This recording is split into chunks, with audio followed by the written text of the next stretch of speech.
loving God, write a message on our hearts. Bless us, direct us, send us out, living letters of the word. Amen. Please be seated.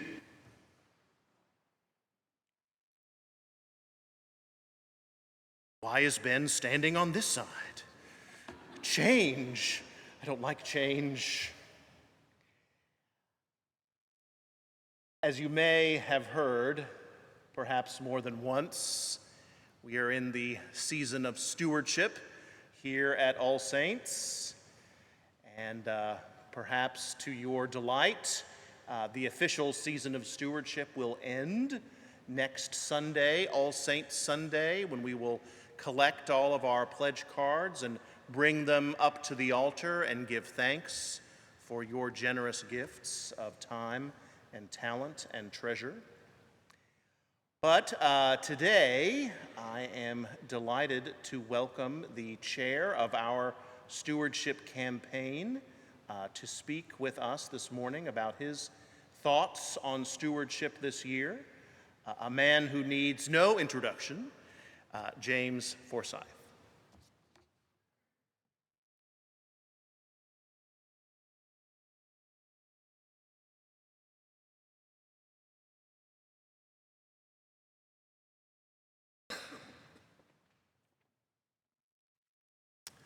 So good morning, everybody. In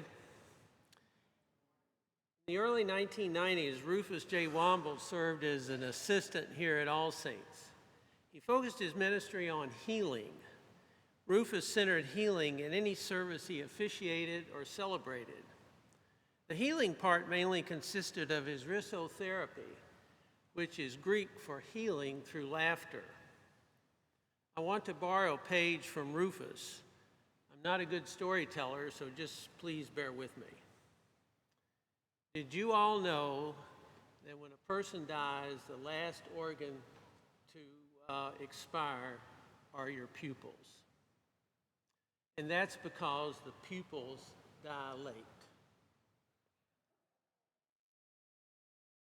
Oh well.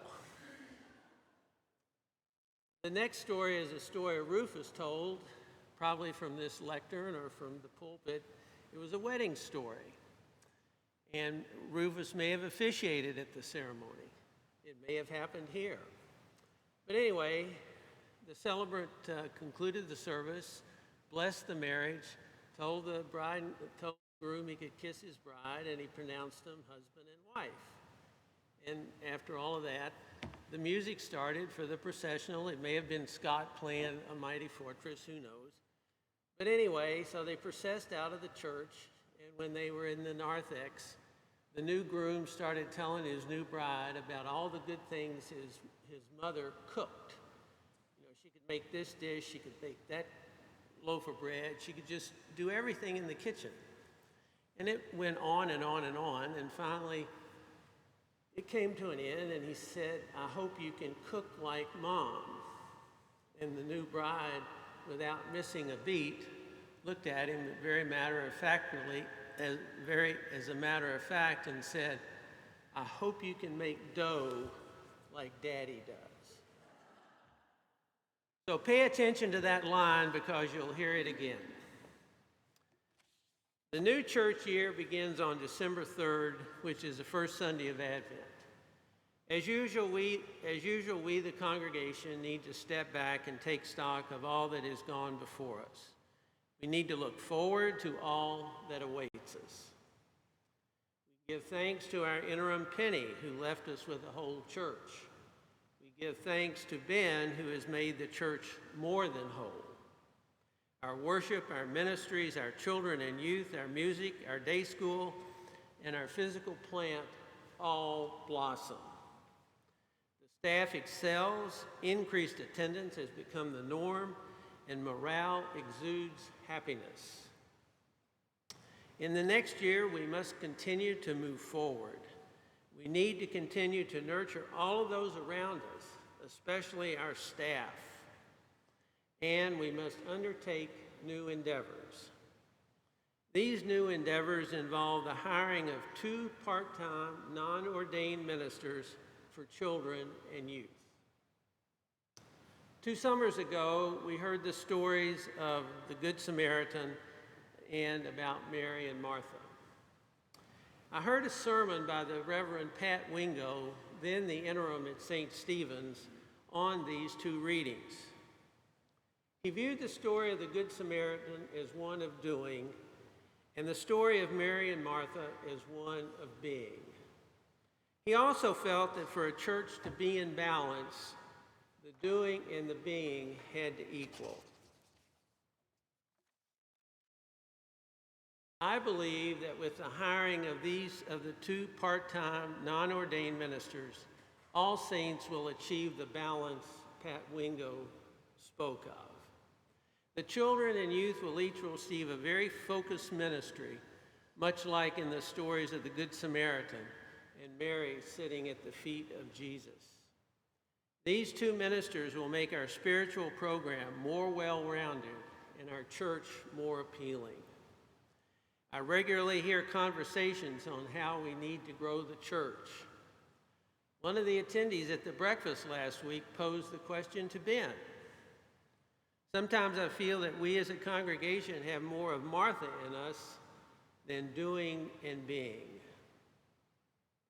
Ben and the vestry view the hiring of these 2 part-time ministers as critical to the long-term growth and sustainment of All Saints. An organization must increase growth to keep it functioning, viable, healthy, and attractive.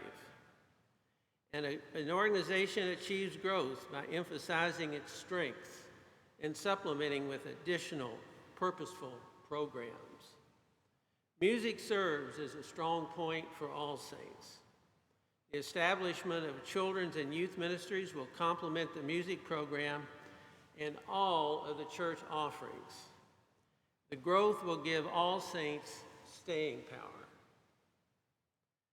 Ben, the wardens, and the vestry ask you to invest in All Saints by making a pledge for the mission and ministry of this parish. Our budget projections conclude we need to increase our pledges by 13% to continue to nurture our ongoing efforts and to hire these 2 additional part-time ministers. Please remember to fill out a pledge card and return it on All Saints Sunday, November 5th. We hope you can make dough for All Saints Episcopal Church. Let us gladly present the offerings and oblations of our life and labor to the Lord. Thanks be to God. Amen.